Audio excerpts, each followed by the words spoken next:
Que as asas do Senhor nos cubra com seu poder nessa noite, em nome de Jesus. Abra sua Bíblia, no Evangelho segundo o relato de Mateus, capítulo 4, vamos ler apenas o versículo 17. Evangelho segundo o relato de Mateus, capítulo 4, versículo 17. Amém? Meu encargo diante de Deus nessa noite é pregar o Evangelho de Jesus. E nós vamos nessa noite trabalhar um princípio base, um princípio fundamental dessa pregação do Evangelho. Glória a Deus. Reverência à palavra de Deus, toda atenção, concentração, que você possa acompanhar aí na sua Bíblia o texto que diz: desde então começou Jesus a pregar e a dizer: arrependei-vos, porque é chegado o reino dos céus. Obrigado, Gilmar. Vamos ler mais uma vez. Desde então Jesus começou a pregar e a dizer: arrependei-vos, porque é chegado o reino dos céus. Feche os teus olhos.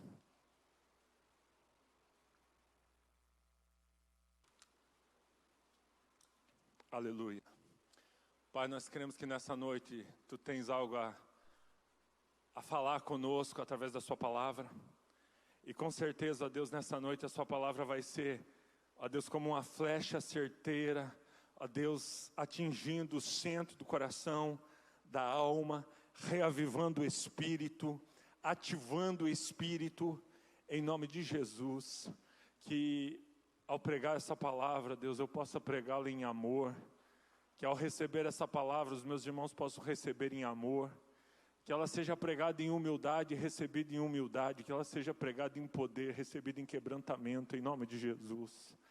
Que nessa noite a Sua presença continue trabalhando as nossas vidas, nosso caráter, nosso coração, em nome de Jesus. Amém. Amém? Glória a Deus. Desde então, começou Jesus a pregar e a dizer: arrependei-vos, porque é chegado o reino dos céus. Gente, esse texto nos traz três verdades: a importância da pregação, a importância do arrependimento e a vinda do reino e a manifestação do reino dos céus, do reino de Deus na terra.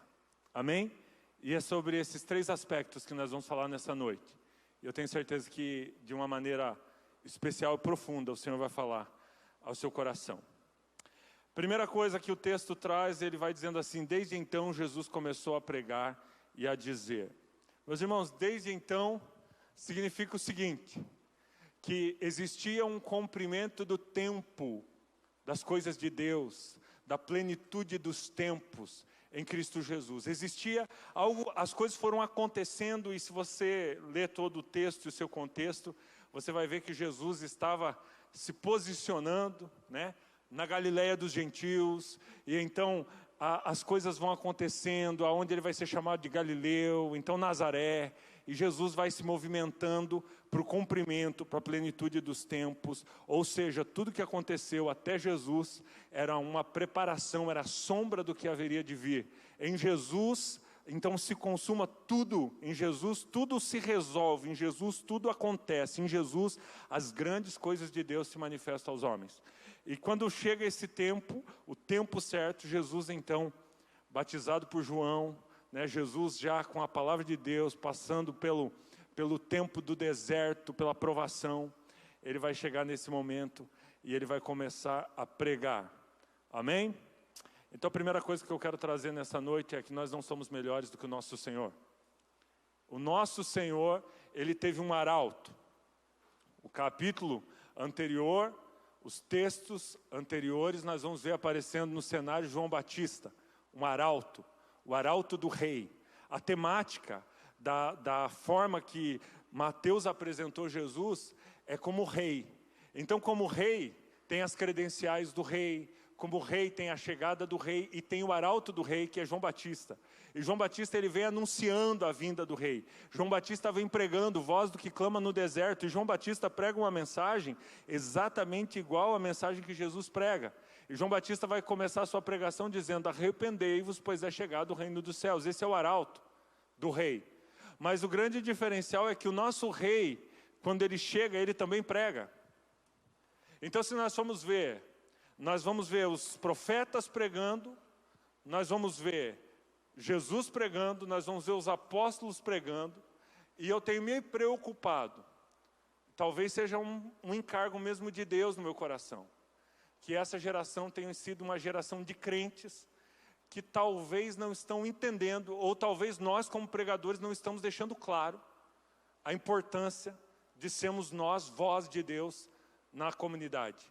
De sermos nós voz de Deus para os nossos clientes, para os nossos parceiros, para os nossos colaboradores, para os nossos amigos e para os nossos familiares. Quero dizer uma coisa para vocês, meus irmãos. Ninguém chegou aqui sozinho. Todo mundo chegou aqui através de alguém. E eu vou dizer para vocês, se nós fizéssemos uma pesquisa agora, qual foi a primeira pessoa que foi importante na sua vida para que você chegasse ao Evangelho? E se eu perguntasse se ela foi um pastor, um missionário, um líder, um profeta, ou se foi uma pessoa comum, tenho certeza, não tenho dúvida que a maioria das pessoas diriam pessoas comuns, pessoas que não tinham ministério, entre aspas, né? Que nós dizemos que só esses têm ministério, estamos errados. Então, para trazer para vocês uma pesquisa feita pelo Instituto Haggai, eles chegaram à seguinte conclusão: que a maior parte das pessoas se convertem através de um amigo, vizinho ou um colega de trabalho. É próximo da casa dos 80%. E o restante, através de folheto, cruzada evangelística e evento, e programa de televisão, de rádio, hoje lives pela internet. A maior parte se converte, chega a Jesus por um convite íntimo de um amigo. Mas a minha preocupação é que esses convites sejam apenas para que as pessoas estejam indo a uma igreja. E o meu medo é que nós, como Vida Plena, sejamos pessoas que fazem marketing da igreja. Olha, vamos lá na nossa igreja, porque lá na nossa igreja é uma bênção. Lá na nossa igreja tem uma palavra de Deus, lá na nossa igreja tem um louvor, adoração a Deus. É muito tremendo, você vai ser abençoado. E talvez nós podemos gastar nossa energia falando bem da igreja. O que não é errado, que por sinal é muito bom, porque se a pessoa vir, vai ser uma bênção na vida dela. Mas a minha preocupação é porque muitas vezes nós estamos falando tão bem do Vida Plena e esquecemos de falar de quem é o autor e o consumador da nossa fé. Então, gente, eu quero começar essa mensagem dizendo: se Jesus, que é o Rei, chegou pregando, quem somos nós para nos calarmos diante das pessoas, diante do mundo? Quem somos nós para ficarmos quietos diante do mundo, diante das pessoas, das dificuldades das pessoas? Gente, o mundo está sedento de Deus. Basta uma palavra de Deus caindo naquele coração que vai brotar e vai dar fruto, com certeza. A nossa igreja no bairro Santo Antônio ainda, tínhamos lá um vizinho um pouco mais durão, um homem mais bruto, assim, no seu jeito de ser, na sua personalidade. Um homem sério, um homem assim, às vezes com um ar assim tão sério, tão duro no seu jeito de ser. E nós morávamos atrás da igreja e nós começamos a pastorear a igreja, eu e a Daiane, começamos a pastorear. E no correr daqueles dias, Deus foi me dando as estratégias. Vocês sabiam que eu não tomava chimarrão quando me casei? Eu já tinha tomado quando criança, com a minha família, mas a história do chimarrão na minha vida começou assim. Eu comecei a ser pastor, pedi a conta no Tino Fotografias, e eu pensei: e agora o que eu vou fazer? Nós tínhamos 10 membros, e eu pensei: o que eu vou fazer para trazer gente, para falar de Jesus para as pessoas? Então eu usei uma estratégia cultural, uma estratégia, numa época fora de pandemia. Eu abria as portas da igreja lá no Santo Antônio, sentava numa mesa na frente, perto da porta, e preparava um chimarrão e de manhã eu ia para lá. cumprimentar os vizinhos, conversar com os vizinhos, dizer oi para as pessoas que estavam passando na rua. E Deus nos deu muita graça. E eu sofri muito para aprender a virar o mate, e aprender a tomar o chimarrão. A Daiane sabe quantas cuias, elas mofavam, eu não sabia o que fazer, não sabia curtir uma cuia, não sabia como preparar o mate, enfim, fui aprendendo. Aprendendo tanto que fiquei até fresco. Hoje eu sou bem enjoado para esse negócio de chimarrão, como se faz, eu tenho um monte de frescura. Como dizia o meu pai, o Jonathan é uma frescura só, meu pai me achava muito fresco, meu pai era bem brutão. Meus irmãos, mas nós começamos as estratégias de alcançar pessoas, orar por pessoas, falar com as pessoas, e as pessoas paravam para conversar, era cultural, e aí eu ficava ali falando de Jesus para as pessoas. Outra coisa que aconteceu naquela época, que é importante dizer, eu li um livro de Leonardo Ravenhill que diz, por que tarda o pleno avivamento? E então, saindo do ambiente profissional e me dedicando 100% à igreja naquela época, e indo para Florianópolis estudar teologia junto com a Daiane, alguns dias, bem daquele início, que, gente, eu, assim, confesso, sou muito ruim ainda para o português, ainda tenho muita dificuldade, meus professores aí da igreja que me ajudam, mas na época, imagina, não sabia nem falar, não tinha ideia de como funcionavam as coisas, não sabia pregar, não conhecia teologia, gente, não conhecia nada, era uma crise. Eu lembro que, após ler o livro, Por que tarda o pleno avivamento, em alguns dias eu dobrava meus joelhos e eu fazia um propósito diante de Deus, de ficar por 4 horas orando. E com a graça de Deus, naqueles dias, naquele período, alguns dias isso acontecia, de eu passar 4 horas orando e buscando a Deus. Eu não sabia, eu tinha acabado de sair do ambiente profissional, estava me dedicando ao Evangelho, e estudando teologia bem no comecinho. E a Daiane está aqui, a Nilce, o Leno, talvez mais alguns irmãos. Alguns cultos, eu chorava a mensagem inteira. E foi muito lindo o que Deus fez. Eu não sabia pregar, mas é a unção de Deus que fazia todo o trabalho. E muitas pessoas, no final daquele primeiro ano, começaram a vir, e aqueles cultos começaram a encher, e alguns testemunhos começaram a acontecer. Foram coisas muito tremendas o que Deus fez. E eu sabia que aquele mover de Deus na igreja tinha a ver com aquele tempo que eu estava gastando na presença de Deus. E vocês vão entender porque eu estou contando isso, é porque nós vamos entender que é só Deus que pode fazer a obra no coração do ser humano, não nós. Mas nós temos que nos disponibilizarmos ao poder e à manifestação de Deus. E um dia desses, o Senhor falou comigo, vá lá bater palma na frente da casa do vizinho, desse que tinha uma postura mais sisuda, assim, uma postura mais brutão e mais fechado. Vá lá falar do Evangelho. Não é para convidar ele para vir no culto, não é para convidar ele para nenhuma programação, vá lá falar de Jesus. E eu falei, Senhor, mas esse homem ele não é tão amigável e tão aberto ao Evangelho.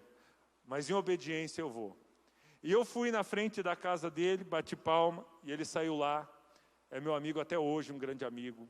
E ele saiu lá e eu disse para ele assim, olha, Deus mandou eu vir aqui para dizer para o senhor que o senhor precisa se arrepender, crer em Jesus, entregar sua vida a Jesus. Eu não me lembro ao certo a colocação, a composição das frases, mas fui falando para ele de Jesus.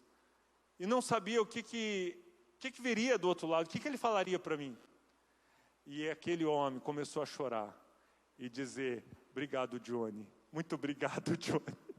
Eu agradeço de coração, Johnny. E chorando. Então eu queria dizer para vocês, meus irmãos, nunca tenha medo de falar de Jesus para o seu chefe, de falar de Jesus para o seu vizinho, de falar de Jesus, e não da igreja, de Jesus. Chegar à pessoa e dizer, olha, eu tenho uma mensagem para você. E a pessoa dizer, você tem uma mensagem para mim? Você diz, exatamente. Deus te escolheu, Deus te chamou, Ele tem um plano para a sua vida, é um plano de salvação, é um plano de bênção. E de lá para cá, muitas vezes eu tenho percebido na minha vida que em posto de combustível, em padaria, em açougue, na rua, muitas vezes Deus nos abre uma oportunidade e nós não podemos perder essa oportunidade de pregarmos o Evangelho para as pessoas, de falarmos de Jesus para as pessoas, de falarmos do plano de Deus para as pessoas. E eu quero desafiar vocês nessa noite a falar de Jesus, a falar do plano de Deus, a ministrar o coração das pessoas, aonde você estiver, não da igreja. A igreja vem em segundo plano. A igreja pode ser uma estratégia, você convidar a pessoa para um evento, para um encontro de homens, para um encontro de casais, para um culto, convidar alguém que tem criança, dizer que aqui tem um ministério infantil sensacional. Isso pode ser uma estratégia, mas que você esteja preparado para dizer ao mundo a razão da vossa esperança, para responder ao mundo quando eles perguntarem, por que você é um cristão? Por que você vai à igreja? E não vá com aquela conversa fiada, com aquela conversa mole, dizendo, não, lá é um lugar que eu me sinto bem, eu saio melhor, porque não é esse o propósito desse lugar. Gente, tem tanto lugar para você sair bem. Você pratica o esporte, sai bem. Você vai na massagista, sai bem. Você sai numa noite e conversar com bons amigos, bater um bom papo, comer uma boa refeição, você sai bem. Aqui não é lugar para você sair bem. Aqui é um lugar para você sair transformado. Aqui é um lugar para você sair renovado. Aqui é um lugar para você sair mudado de dentro para fora. Ah, mas pastor, eu também saio me sentindo bem. Amém, até eu, glória a Deus. Mas que o teu testemunho seja o que Jesus fez. E talvez você diga assim, Jonathan, mas como abordar uma pessoa e falar de Jesus para ela? Eu tenho vergonha. E eu vou dizer uma coisa para vocês, meus irmãos. Você não pode ter vergonha de contar aquilo que Jesus fez em você. Nenhuma pessoa que foi curada do câncer tem vergonha de contar isso. Ela pode ser a pessoa mais tímida do mundo, mas ela vai contar isso para todo mundo. Uma pessoa que quebrou a sua empresa, que foi no zero, que deveu, que sofreu muito e que se reergueu e se tornou uma empresa potente, ela conta isso até para os postes na rua, ela conta para qualquer pessoa. Agora você estava morto nos seus delitos e pecados. E Jesus tocou o seu coração. E Ele fez você, de uma forma sobrenatural, inexplicável, surgir nessa vida espiritual. Acordar para a vida espiritual. Acordar para as coisas de Deus. Despertar para as coisas de Deus. Ele te transportou das trevas para a luz. Ele te trouxe da morte para a vida. Ele abriu os teus olhos. Então você não precisa fazer esforço. Você não precisa ser um grande pregador. Você só precisa ter coragem de dizer para a pessoa que Deus está abrindo o coração dela para você, dizer para ela o que Jesus fez na sua vida. Amém? Que você saia daqui nessa noite entendendo, Jesus começou o seu reinado. Ele começou como rei, sendo um pregador. Então eu quero desafiar um avivamento aqui amanhã.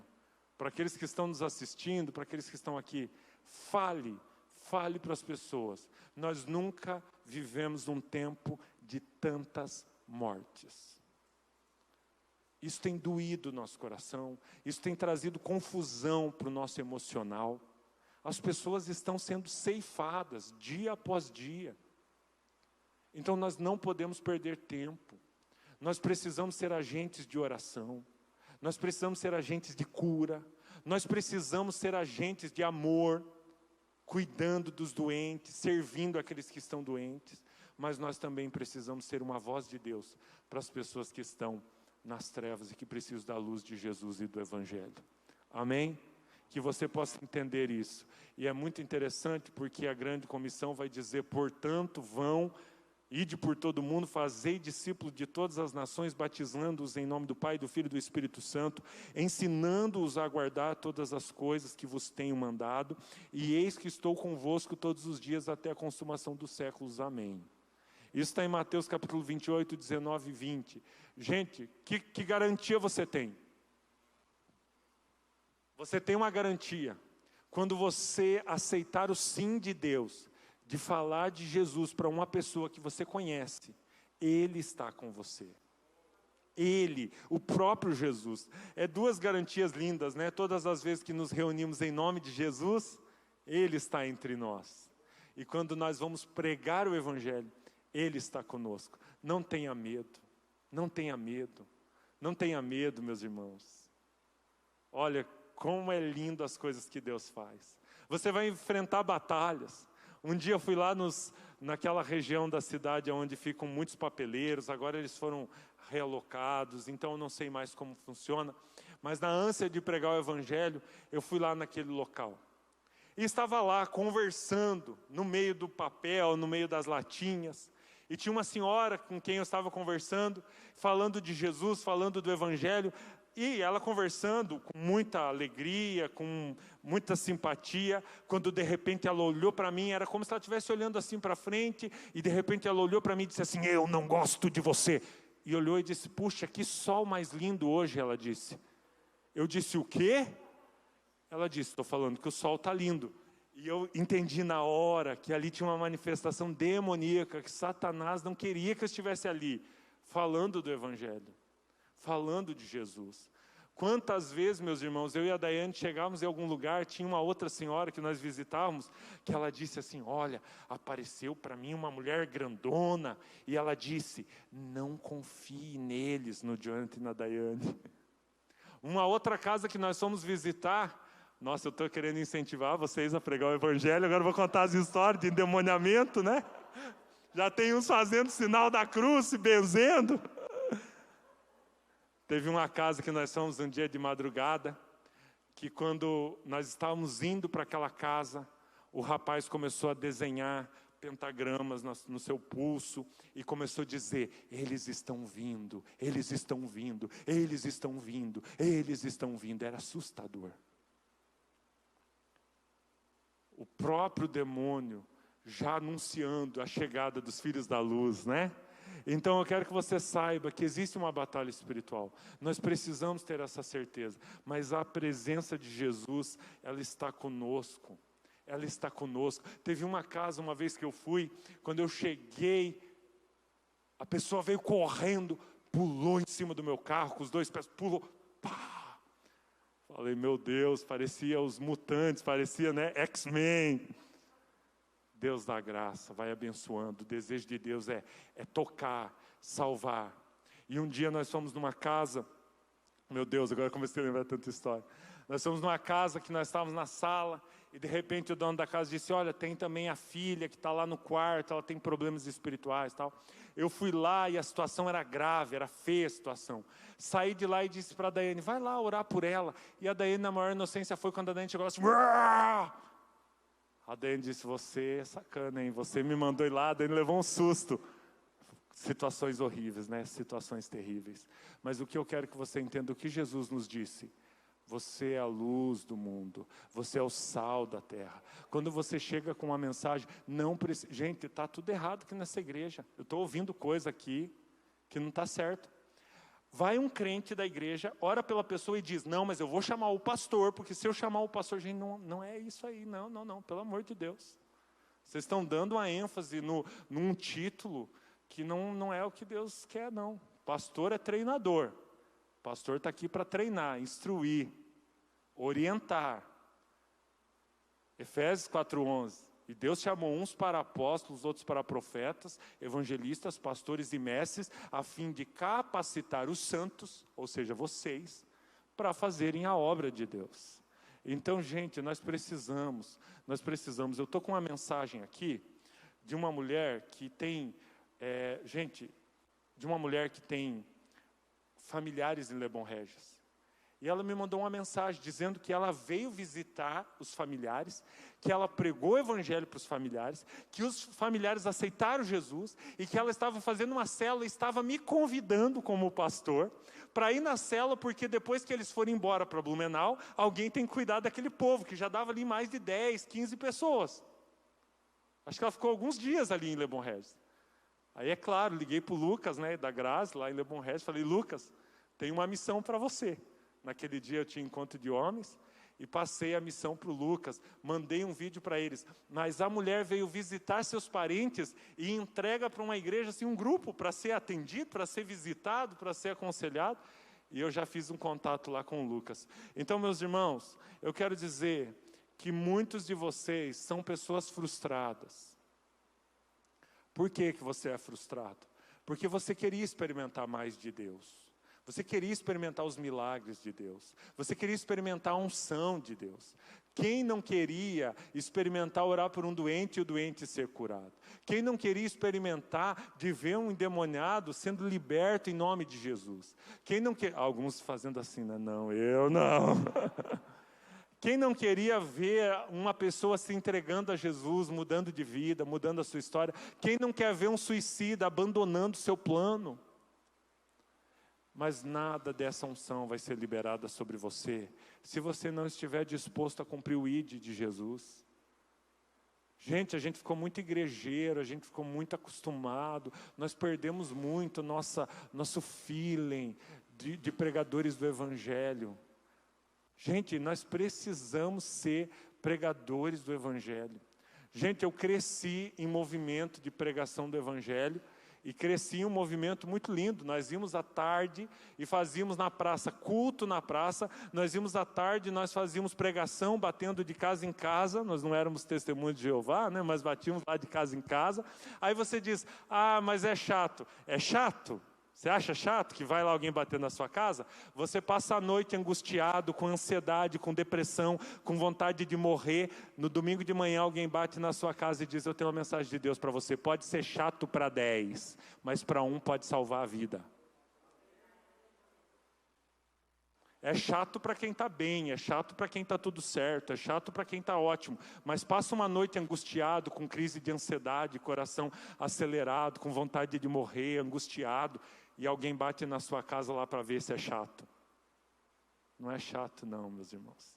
Não é chato não, meus irmãos. Amém? Meus irmãos, a presença de Deus está com você, quando você está disposto a ir e pregar o Evangelho. Quando você está disposto a fazer. Eu quero dizer para você, permita-se experimentar o poder de Deus. Permita-se experimentar a graça de Deus.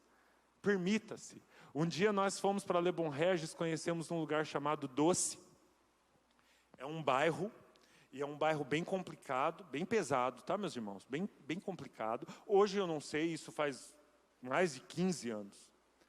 E decidimos ir naquele bairro para fazer a transmissão por um telão do filme A Paixão de Cristo. E fomos com o ônibus do meu sogro. Levei uma câmera do Tino Fotografias desse tamanho, que eram as filmadoras. Não tinha câmera assim igual tem hoje. Aluguei um data show, já contei para vocês que por eu trabalhar no Tino eu tinha desconto para alugar o data show. E fomos. E chamamos as pessoas da comunidade, fomos para a frente de uma igrejinha. Lembra, Leandro, daquilo? Da frente de uma igrejinha pentecostal, acho que Cristo é real, Jesus é real, né, Nilson? Alguma coisa assim era, né? E convidamos as pessoas, e as pessoas vieram de todos os lugares do bairro. E as pessoas sentaram, nós espalhamos cadeiras, levamos bateria, levamos uma caixa de abelha, não, uma caixa de som que parecia uma caixa de abelha. Cantamos, fizemos um louvor e transmitimos o filme. No meio do filme, começou um tempo de tempestade, assim, um clima de chuva muito forte. As pessoas começaram a ficar ansiosas, assim, porque parecia que o mais breve possível ia começar a chover. E aí nós estávamos andando de um lado para o outro, e agora, e começamos a orar, a dizer, Deus, não permita que chova aqui, porque o pessoal não, no final do filme vai ter um apelo, no final do filme vai ter uma pregação, então não permita que chova. E começamos a orar, quando os pingos começaram a cair. Meu pai era o pastor na época. Meu pai foi correndo lá na frente, pegou o microfone, as pessoas estavam levantando para ir para suas casas, e o meu pai disse, pode sentar, ninguém vai embora, porque não vai chover. Todo mundo sentou, e nós temos uma fita, uma gravação, né, em VHS, de que choveu em todo o redor. E simplesmente em cima do lugar onde nós estávamos, tinha um céu, um círculo, era o único lugar que não chovia. Nós víamos a chuva, nós vimos os relâmpagos, na hora de ir embora, tudo molhado, mas aonde nós estávamos não molhou, não choveu. Então, se você quer experimentar as coisas de Deus, permita-se ser um arauto, ser uma voz, ser alguém que vai em um lugar. Se tem lá na rua da sua casa, uma casa com um clima muito pesado, com muitas brigas, com confusão, vá lá levar uma mensagem de Deus. Se tem alguém que você conhece passando por uma situação difícil, um momento difícil, vá até aquela casa, fale de Jesus para aquelas pessoas. Você diz, mas pastor, o que eu vou dizer? Conte sua história, conte o que Jesus fez por você. Gente, peça se eles querem uma oração. Não tem ninguém na sua rua que não precise de uma oração.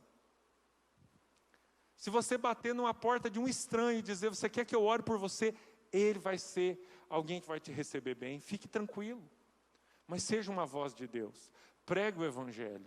Os campos estão brancos, poucos são os trabalhadores, nós precisamos pregar o Evangelho. E depois, quando nós vamos lá para Romanos 10, 9, 15, do 9 ao 15, vai dizer: se você confessar com a boca que Jesus é Senhor e crer em seu coração que Deus o ressuscitou dentre os mortos, será salvo. Pois com o coração se crê para a justiça e com a boca se confessa para a salvação. Como diz a Escritura, todo que nele confia jamais será envergonhado. Não há diferença entre judeus e gentios, pois o mesmo Senhor é Senhor de todos e abençoa ricamente a todos os que o invocam. Porque todo aquele que invocar o nome do Senhor será salvo. Como, pois, invocarão aquele em quem não creram? E como crerão naquele de quem não ouviram falar? E como ouvirão, se não houver quem pregue? E como pregarão, se não forem enviados? Como está escrito, como são belos os pés daqueles que anunciam as boas novas. O Evangelho é as boas novas de Jesus, são as boas notícias, de dizer para o mundo: existe esperança, existe solução, existe esperança para qualquer situação. Amém? Amém, meus irmãos? Então a primeira coisa é essa. A segunda coisa é o que Jesus estava pregando? O arrependimento. Do grego, né, nós usamos a palavra metanoia, vai ter a palavra metanoio. Mudar a mente, arrepender-se, mudar a mente para melhor. Mudar as intenções do coração e sentir um pesar pelos seus próprios pecados. Então Jesus começou a falar: olha, vocês precisam se arrepender, vocês precisam se quebrantar, vocês precisam mudar a mentalidade, mudar o rumo, mudar o caminho, mudar a direção da vida de vocês precisam mudar isso. Gente, para onde nós estávamos indo antes de Cristo? Nós estávamos vivendo a vida cegos, achando. Gente, para pensar, vamos fazer uma análise nessa noite. Como que era a sua vida sem Jesus? Como que é a sua vida sem a esperança da salvação? Como que é a sua vida sem a palavra de Deus te norteando, a palavra de Deus te orientando? Gente, nós vivíamos por o nosso próprio egoísmo, nós vivíamos para satisfazer os nossos próprios desejos. Nós vivíamos pelos nossos sonhos, pela nossa vontade. E nós fazíamos e interagíamos com o mundo a partir da perspectiva do eu quero, do eu preciso, do eu desejo, do é meu, do eu primeiro. Olhe para a sua história, olhe para a sua vida. Que rumo a sua vida foi tomando? Para onde você estava indo? Qual seria o fim da sua história sem Jesus? Talvez você está aqui hoje ou me ouvindo pela internet e ainda não tenha clareza do fim. Talvez não entregou sua vida a Jesus. Eu quero dizer para você, Jesus aparece no cenário, na plenitude dos tempos, dizendo: arrependa-se. Arrepender-se, meus irmãos, é o reconhecimento de que eu não sou capaz, de que não tem jeito a partir da minha força de ser salvo, ou de resolver os problemas da minha vida, ou de ter salvação sem Cristo. Então arrependimento é esse reconhecimento. Mas eu quero trazer um conceito nessa noite um pouco, que choca um pouco, mas eu quero trazer para vocês, e é o âmago do que eu quero falar nessa noite. O arrependimento nunca pode partir do homem, do ser humano. O ser humano não pode se arrepender por conta própria. Jesus aparece no cenário dizendo: arrependei-vos, mas, meus irmãos, se você for olhar biblicamente, não tem condições, não tem como um ser humano se arrepender de algo por conta própria. Gente, vamos lá. Vamos trabalhar um pouco alguns fundamentos nessa noite. Sem Cristo, como que era a nossa realidade espiritual? Qual é a nossa herança de Adão sem Cristo? A nossa herança de Adão sem Cristo é desligados de Deus, destituídos da glória de Deus, mortos nos nossos delitos e pecados. Gente, é assim que nós vivíamos sem Jesus. Mortos. Sem vida. mortos, espiritualmente mortos. Aí você diz, Jonathan, quando você está espiritualmente morto, o que acontece na sua vida? Você fica dominado por duas coisas, alma e corpo. Emoções e desejos e vontades. Mas com o espírito totalmente desligado, totalmente morto. Você foi criado corpo, alma e espírito. O espírito é para ser a parte da sua alma, do seu todo, do seu ser, ligado a Deus. O espírito é a parte que guia, é o volante da sua vida. Mas quando o motorista foi retirado, quando o volante foi arrancado naquela morte espiritual no Jardim do Éden, então a sua vida ficou desgovernada. Então quem que assumiu o controle? A alma ou o corpo. E começa então uma briga, uma disputa das emoções, das vontades, das vaidades, dos orgulhos, dos medos.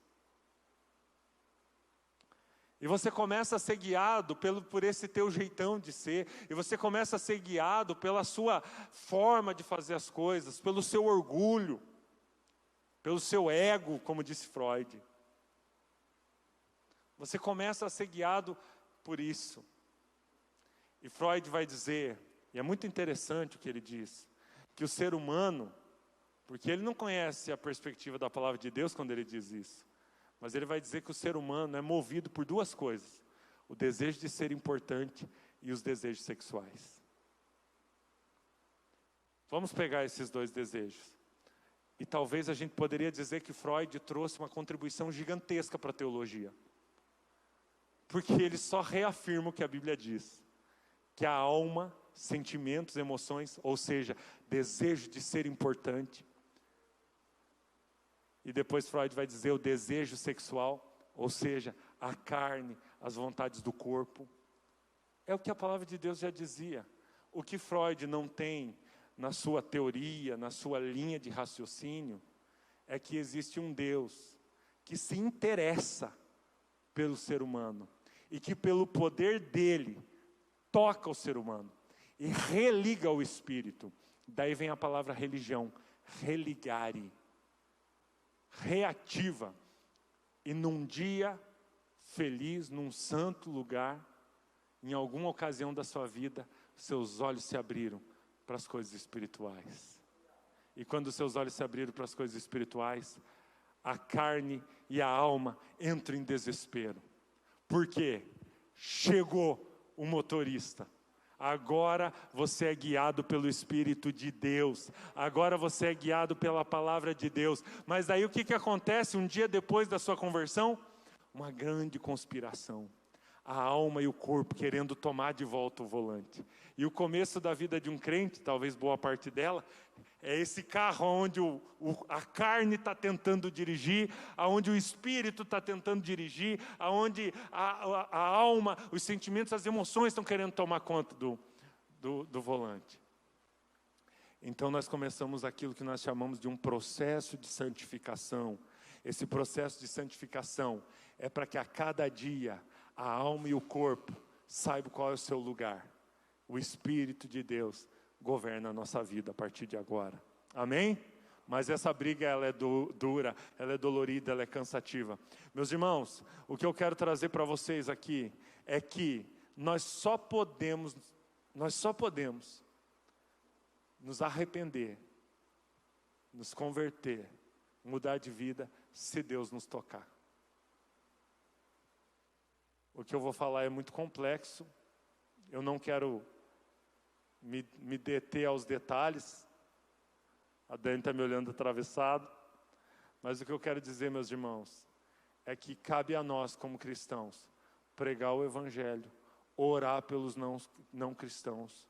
E nós só sabemos que a pessoa só pode enxergar o Evangelho, ela só pode se converter se houver uma manifestação de Deus na vida dessa pessoa. E aqui temos duas linhas de pensamento na teologia. E se você perguntar, pastor, nós cremos aqui na predestinação, no livre-arbítrio, nós vamos dizer o seguinte na nossa igreja. Não vou me deter a isso, mas vou dizer o seguinte: nós cremos no livre-arbítrio. Todo mundo que está aqui precisa entregar a vida a Jesus. Mas nós também cremos na predestinação. Vou usar um exemplo para vocês. É como se a pessoa encontra a porta da salvação e ao passar pela porta, em cima da porta está escrito assim: todo aquele que crê será salvo. E ela entra por aquela porta. Do outro lado está escrito assim: só veio a mim aqueles que o Pai me enviou. Amém? Ou seja, meus irmãos, nós não nos detemos a esses detalhes, de dizer se somos arminianos ou se somos calvinistas. Nós não nos detemos a isso aqui nessa casa.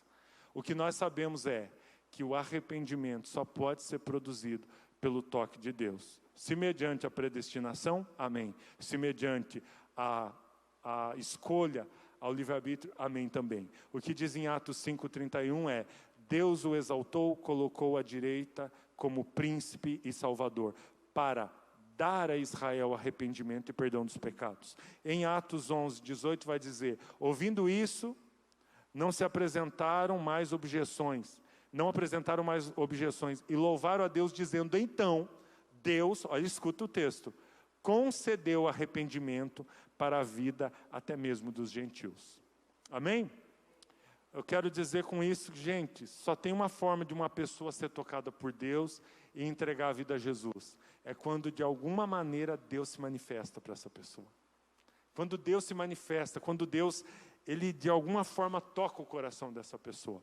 E aí nós temos algumas histórias, uma delas diz assim: quando Simão Pedro viu isso, prostrou-se aos pés de Jesus, lembrando, ele estava pescando, pescou a noite inteira, não pegou nada. Jesus apareceu na praia, diz: joga, lança a rede do outro lado. Ele disse: Senhor, nós os especialistas, passamos a noite, não pegamos nada, e o Senhor diz para lançar do outro lado, só porque é você que está falando isso, eu vou fazer. Fazem isso e trazem muitos peixes. Preciso pedir ajuda dos outros barcos. E aí entramos no contexto do texto que eu vou ler. Quando Simão Pedro viu isso, aquele milagre que tinha acontecido, prostrou-se aos pés de Jesus e disse: afaste-se de mim, Senhor, porque sou homem pecador.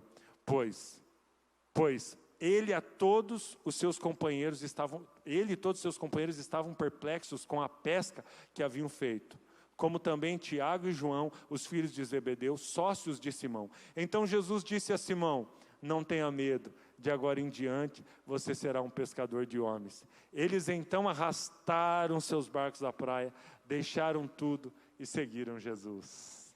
Amém? Meus irmãos, o que eu quero dizer com essa história? Houve uma manifestação de Deus na vida de Pedro. Houve uma grande, as cortinas se abrem, você vê Jesus como nunca antes. Você vê Cristo como Salvador. Esse é um evento na vida de uma pessoa. Quando ela tem essa certeza, eu não preciso de uma igreja para ser um lugar legal para me criar os meus filhos, eu não preciso de uma igreja só para ter amigos, ou um lugar espiritual para frequentar, eu não preciso de igreja, o que eu preciso é de Jesus, eu preciso de um Salvador, eu preciso de um Cordeiro para estar no meu lugar naquele sacrifício. Amém? E depois outra história muito linda que eu tenho para contar, e vou ler toda ela para que vocês possam entender. No ano em que morreu o rei Uzias, eu vi o Senhor assentado num trono alto e exaltado. A aba de suas vestes enchia o templo. Acima dele estavam serafins, cada um deles tinha 6 asas, com 2 cobriam o rosto, com 2 cobriam os pés, e com 2 voavam.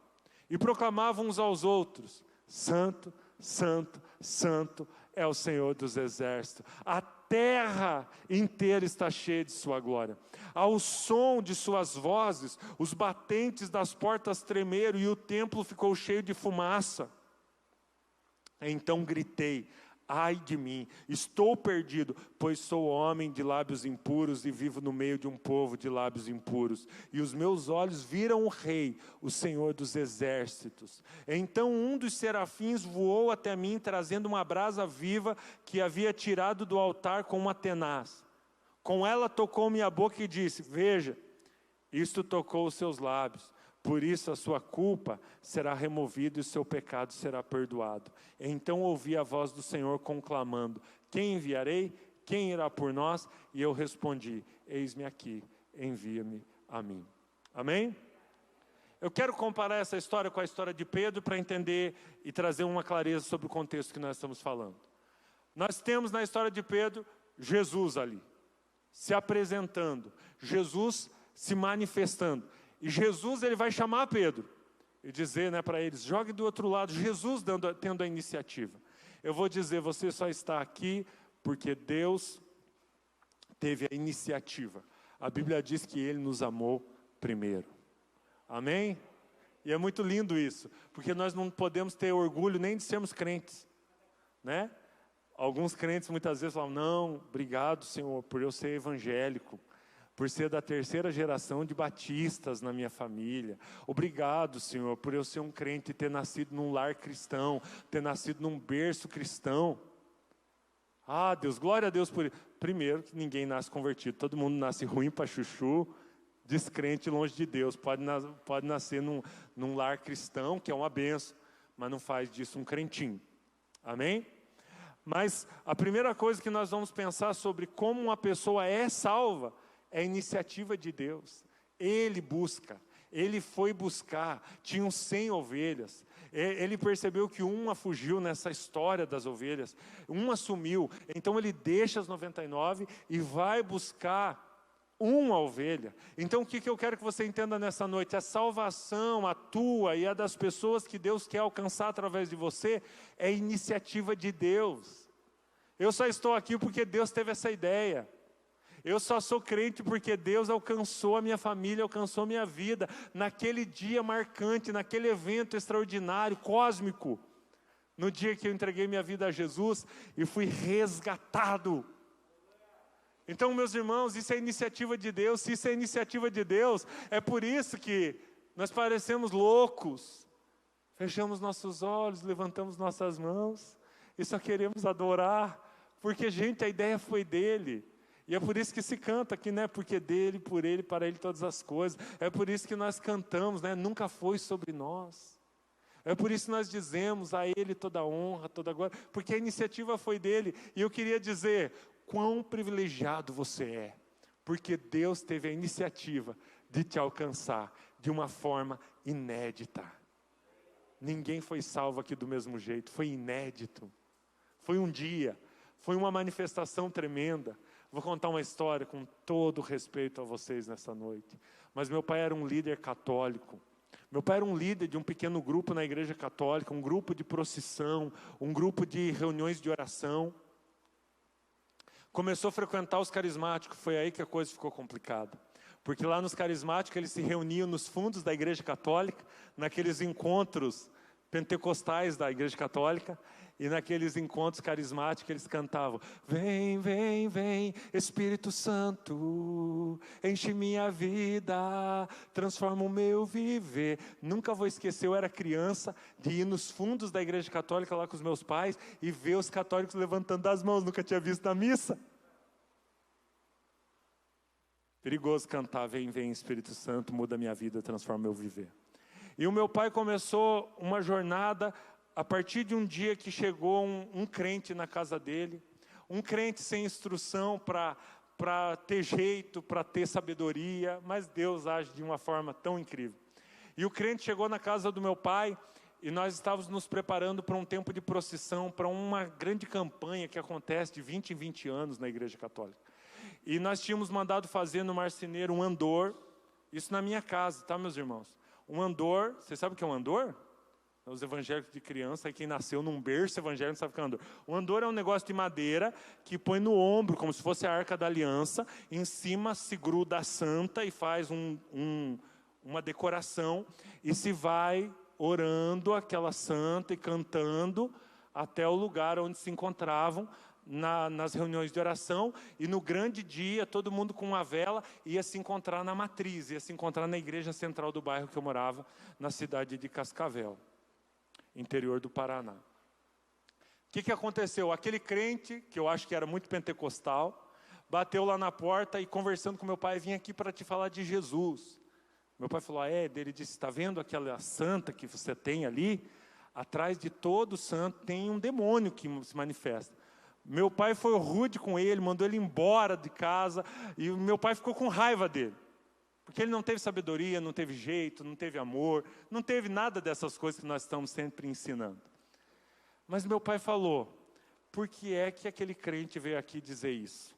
E aí na época se dizia, quando eu era criança se dizia, que a Bíblia dos crentes tinha cheiro de sovaco, porque os crentes não tinham carro, pouca gente tinha carro naquela época, então andava na rua com aquela Bíblia embaixo do braço. Muitas vezes eu fui para a igreja com a Bíblia embaixo do braço, porque se você for fazer o exercício de ir para casa de a pé e carregar a Bíblia, você vai chegar à conclusão que no meio do caminho a melhor coisa que você tem a fazer é pôr a Bíblia embaixo do braço. Facilita a caminhada. E nós éramos muitos crentes, todo domingo à noite, aquelas crentaiadas saíam pela rua com a Bíblia embaixo do braço. E aí, o meu pai falou, ele teve a ousadia, a cara de pau de vir na minha casa dizer que a minha santa não está correta. E aí, ele foi lá numa livraria em Cascavel, comprou uma Bíblia, segundo ele, na época, a Bíblia evangélica, que era uma Bíblia na versão evangélica. E eu lembro de ser criança e ver meu pai lendo a Bíblia à noite. E meu pai lia a Bíblia toda noite.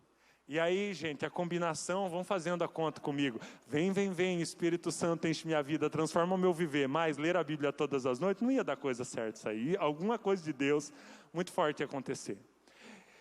E nós fomos, o meu pai, ele foi a Curitiba, meu pai e minha mãe, eu não fui.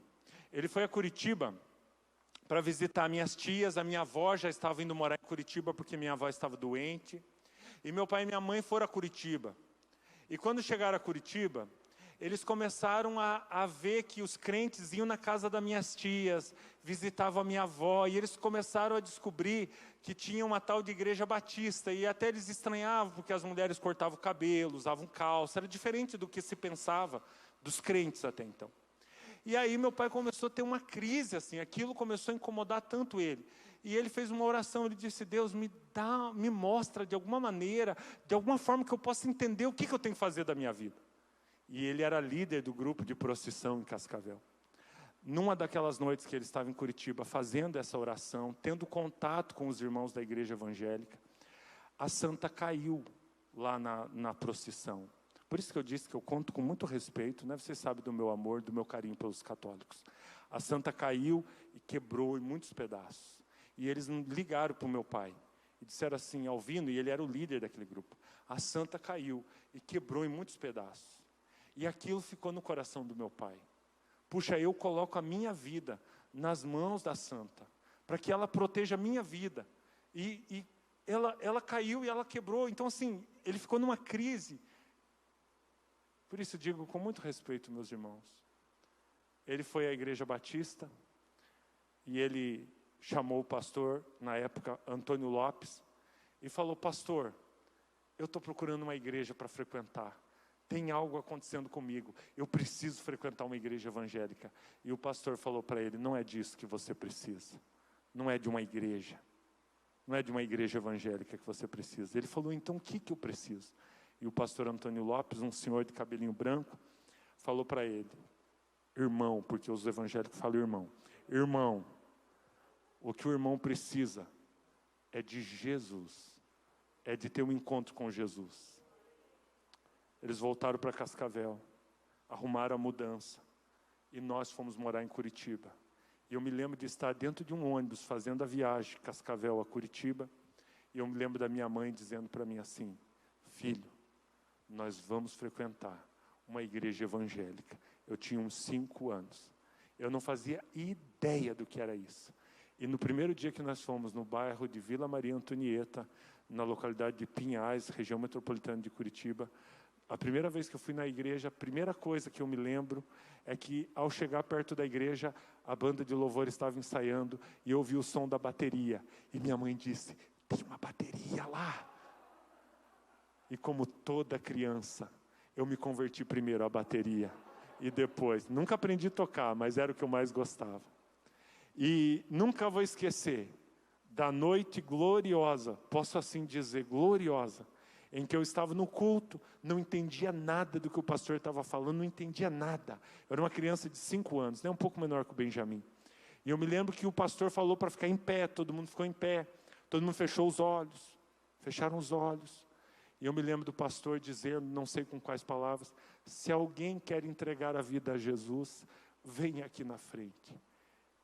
E eu era criança, e me lembro da cena do meu pai saindo, minha mãe saindo, os dois juntos, enquanto a banda tocava, né?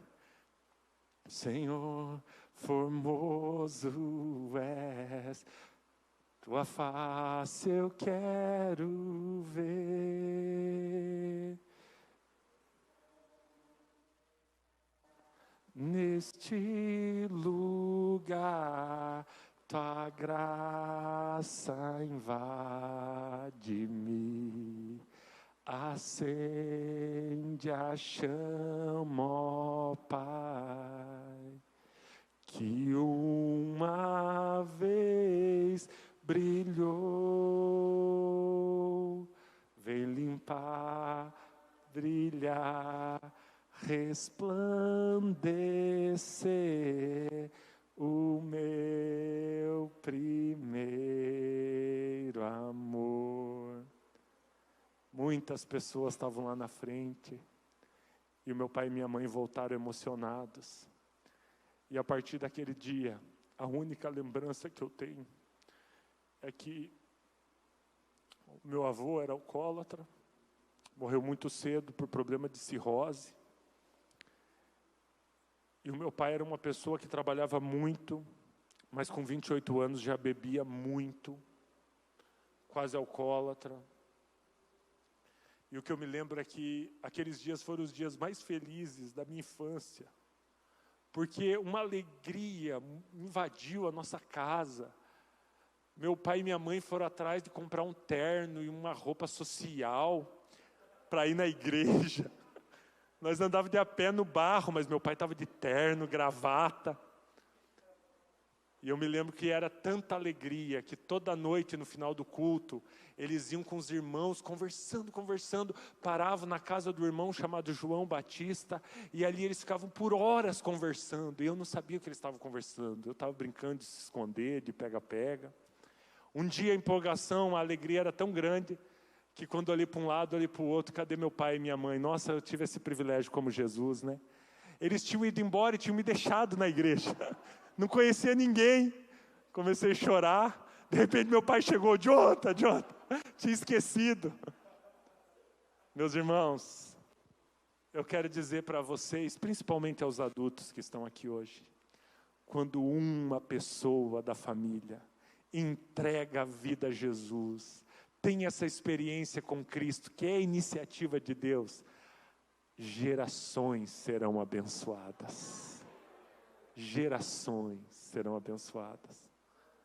Eu quero dizer para você, aqui na terra você não vai poder receber a recompensa, mas um dia na glória, um dia no céu, não sei como, não sei de que maneira, né, a organização desse negócio, mas com certeza você vai ter a alegria de saber que através da sua vida, gerações foram abençoadas.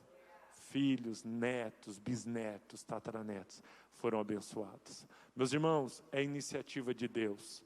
A primeira coisa é iniciativa de Deus. A segunda coisa, todas as vezes que há essa manifestação de Deus, o que aconteceu com Isaías, o que aconteceu com Pedro foi reconhecer que eu sou falho, reconhecer que eu sou pecador, reconhecer que eu não posso, reconhecer que eu não consigo, reconhecer que não tem jeito para mim, e ir ao limite e dizer eu vou morrer.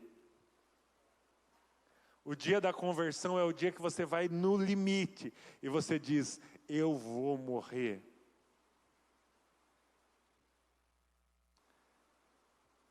Essa é a segunda coisa. A terceira coisa em comum nesses dois textos é que o anjo tocou com a brasa nos lábios de Isaías e disse o seguinte, você está perdoado, seus pecados foram apagados. Quando Jesus chega a Pedro e diz, não tenha medo, você foi perdoado. Primeira coisa é a iniciativa de Deus, Ele se manifesta. A segunda coisa, você reconhece os seus pecados, sua miséria. Terceira coisa, Ele te perdoa. Quarta coisa, nos dois textos, tem um envio, tem uma missão e tem um propósito. Para Jesus lá na beira do mar da Galileia, para Pedro na beira do mar da Galileia, o que Jesus disse? Você vai ser pescador de homens. E aqui para Isaías, Deus diz, quem enviarei? E então Isaías diz, eis-me aqui, Senhor, envia-me a mim. Amém? Então eu queria dizer, meus irmãos, nessa noite, eu quero trazer dois princípios. Primeiro, o poder da pregação do Evangelho, de você ser um pregador do Evangelho. Segundo, você reconhecer que você só foi salvo e só chegou a esse arrependimento por iniciativa de Deus. Amém? E com isso quero te convidar a ficar em pé e quero te desafiar a fechar os teus olhos. E eu tenho certeza que depois dessa noite, o Senhor Jesus, pelo seu poder, pelo poder do seu Espírito Santo,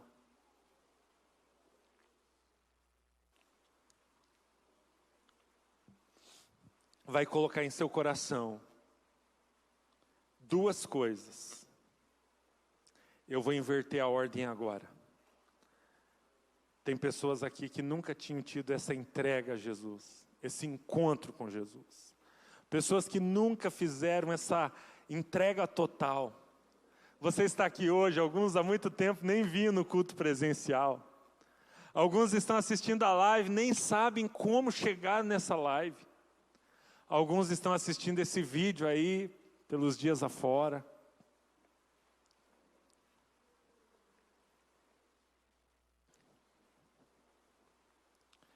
E não sabe o porquê está assistindo esse vídeo, mas eu quero te dizer. Esta mensagem é a iniciativa de Deus. Para que você que ainda não fez uma entrega profunda, verdadeira, real, genuína a Jesus, possa fazer nessa noite. E eu quero orar por você. O segundo desafio, nessa ordem invertida depois dessa mensagem, é dizer que você que já é um cristão, que já está caminhando com Jesus, você precisa sair daqui hoje e ter em mente um propósito de ser um arauto e ser um pregador do Evangelho para as pessoas que carecem da salvação, para as pessoas que carecem da graça de Deus, ser alguém que ora pelas pessoas, ser alguém que prega para as pessoas, ser alguém que fala palavras de Deus para as pessoas.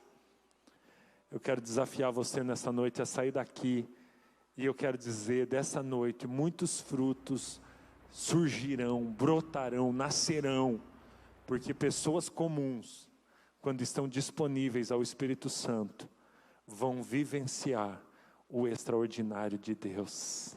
Amém? E eu quero orar por vocês também. Nós vamos, enquanto nós estamos nos preparando para isso, eu quero que você abra o seu coração. Abra o seu coração. Enquanto nós cantamos, abra o seu coração, porque eu quero te fazer um convite para entregar a sua vida a Jesus nessa noite. Coloque sua vida diante de Deus nessa noite. Você que está aqui ou nos assistindo, que nunca, talvez já orou, já pediu uma bênção. Como é bom, né? Pedir uma bênção. Já pediu um milagre. Mas talvez nunca pediu para Jesus que você quer entregar a sua vida totalmente a Ele e viver para a glória dEle. Aí você diz, pastor, mas isso significa que eu vou virar um crente? E eu vou dizer para você, meu irmão, sim, você vai virar um crente. Aí você vai dizer, pastor, mas aí muitas coisas na minha vida vão mudar. É só para quem tem coragem, porque realmente muitas coisas na sua vida vai mudar. Mas a primeira delas, o Espírito vai voltar ao volante, e Deus vai voltar a ser rei, e Ele vai voltar a ser Senhor da sua vida. Amém? Você crê nisso? Se você quer entregar a sua vida a Jesus, eu peço que você levante uma das suas mãos onde você está, para que eu possa ver, de uma forma que eu possa ver, para que a gente possa orar por você. Se você quer nessa noite, amém. Glória a Deus, levante a sua mão. Eu vou pedir que alguns irmãos da nossa igreja, não pode abraçar, chegar perto, tudo, mas eu vou pedir que você fique com a mão levantada. E que alguns irmãos da igreja caminhem aí pela igreja agora. Vamos orar por esses irmãos. Não precisa encostar e não vamos fazer nenhum contágio, mas ora aí por essa pessoa. Chega aí perto, pergunta o nome dela. Vai aí, vamos fazer uma caminhada. Você que faz parte dessa casa, homens e mulheres. Homens orando por homens, mulheres por mulheres. Vamos orar enquanto nós adoramos a Deus. Sai do seu lugar, não deixe ninguém com a mão levantada sem receber uma oração, sem receber aí um contato de alguém da igreja. Amém? Renova-me, Senhor Jesus. Já não quero ser igual. Se você está com a mão levantada, alguém chegou até você, pode abaixar a mão, fica tranquilo. Essa pessoa vai orar por você. Se ninguém chegou em você ainda, levante aí sua mão, diga, por favor, alguém ora aqui por mim. Põe em mim teu coração, porque tudo que há dentro de mim necessita ser mudado, Senhor. Porque tudo que há dentro do meu coração necessita mais de ti. Depois que você orar por essa pessoa, vá até outra pessoa, vamos lá. Vamos orar por todo mundo, tenta encontrar, não deixa ninguém sem receber oração. Quem já recebeu oração pode ir abaixando a mão, quem não recebeu fica com a mão levantada. Alguém vai orar por você. Porque tudo que há dentro de mim necessita ser mudado, Senhor, porque tudo que há dentro do meu coração necessita mais de ti.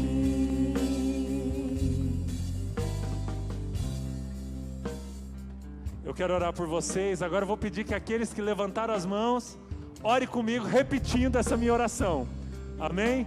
Diga assim: Senhor Jesus, muito obrigado, porque o Senhor teve a iniciativa e o Senhor me escolheu e o Senhor me chamou nessa noite. Diga assim: Senhor Jesus, eu creio e confesso Jesus Cristo como o meu Senhor e o meu Salvador. Escreve o meu nome no livro da vida. E a partir de hoje, eu não vivo mais para mim mesmo, mas eu sou teu, Senhor Jesus. Amém. Você pode aplaudir Jesus onde você está? Algum crente feliz pode dar um grito ao Senhor? Aleluia! Que alegria, meus irmãos! Porque tudo que há dentro de mim necessita ser mudado, Senhor. Porque tudo que há dentro do meu coração necessita mais de ti. Preste atenção, feche os teus olhos. E agora eu creio que está acontecendo algo muito lindo aqui. Tem uma alegria de Deus invadindo seu coração. Não existe nada mais maravilhoso do que entregar a vida a Jesus. Sinta aí todo o peso do pecado sendo removido. E eu quero ser um representante de Deus. Assim diz o Senhor: porque viestes a mim quebrantado e arrependido, nessa noite eu te perdoo dos seus pecados. O seu passado está sendo limpo, a sua dívida está sendo paga pelo preço da cruz do Calvário, pago por Jesus. E nessa noite eu vos declaro filhos de Deus. E nessa noite eu vos declaro: vocês foram encontrados pelo Pai. Todo o peso é removido, toda a culpa é removida, e agora vocês fazem parte de uma família, a família de Deus, a família do reino de Deus, e você é livre em nome de Jesus. E eu declaro nesse momento: se havia alguma opressão de Satanás sobre a sua vida, está quebrada em nome de Jesus. a sua casa será abençoada, os seus filhos serão abençoados, o seu futuro será abençoado, a sua profissão será abençoada. A partir de hoje não te faltarão dias de lutas, mas em todas as lutas o Senhor te faz mais do que vencedor. Assim diz o Senhor: nessa noite o céu entra em festa, porque o filho voltou a casa, a ovelha foi encontrada, a moeda de valor foi resgatada. Assim diz o Senhor: eis que a partir de hoje vos chamo filhos, não mais servos, não mais só amigos, mas filhos, e você é transportado do reino das trevas para a luz. Eis que o Senhor nessa noite te diz: todas as coisas serão novas a partir de hoje, tudo será novo, as coisas velhas se passaram, eis que tudo se fez novo. É um novo começo, é uma nova história, é um novo tempo, é um novo ciclo. Você nunca mais será o mesmo.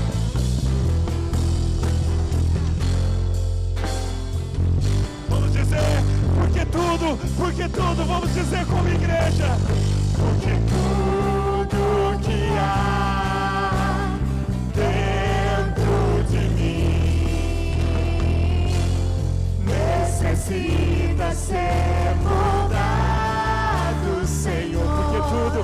Porque tudo que há dentro do meu coração necessita mais de ti. Necessita mais de ti. Necessita mais de ti. Amém. Diga para a pessoa que está perto de você, diga aí para essa pessoa: parabéns, parabéns. Tá. Olha só, unidos, vivendo em amor, uma família, sem qualquer falsidade, vivendo Vendo a verdade, expressando a glória do Senhor, uma família, vivendo compromisso no grande amor de Cristo. Eu preciso de ti, querido irmão, precioso. Olhe para alguém perto de você e diga isso: querido, eu preciso de ti. Irmão, eu preciso de ti, Querido, e diga isso: irmão, preciosas para mim, querido irmão. Somos corpo, somos corpo, e assim bem ajustado. olha a alegria, Totalmente ligados, unidos, vivendo em amor, uma família, sem qualquer falsidade, vivendo a verdade, expressando a glória do Senhor, uma família, vivendo um compromisso do grande amor. Olha para alguém perto de você: eu preciso. diga aí para alguém: querido irmão, preciosas para mim, querido irmão, eu preciso de ti, querido irmão, preciosas para mim, querido irmão,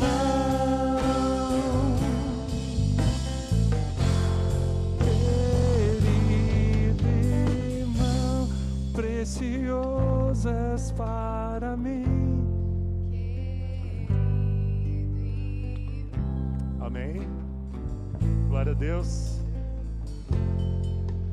Um culto totalmente diferente. Algo de Deus nessa noite, amém? Quero convidar os homens. Não quero choro, nem resmungo, nem choradeira, nem reclamação.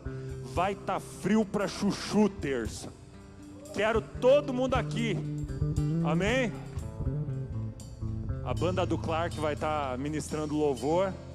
E a palavra vai ser com Marcel, Calixto Mainardes, Dr. Marcel, para quem tem filho, né? Quem tem filho conhece ele como Dr. Marcel. Ele vai trazer uma palavra de Deus. Ouviram a ordem? Não importa o frio, quero todo mundo aqui. Nós vamos dar jeito, mas nós vamos estar aqui para tomar aquele café e adorar a Deus em nome de Jesus. Deus te abençoe. Glória a Deus. Vá em paz. Não esqueça os seus filhos. Levem eles para casa em nome de Jesus. Deus abençoe, meus irmãos.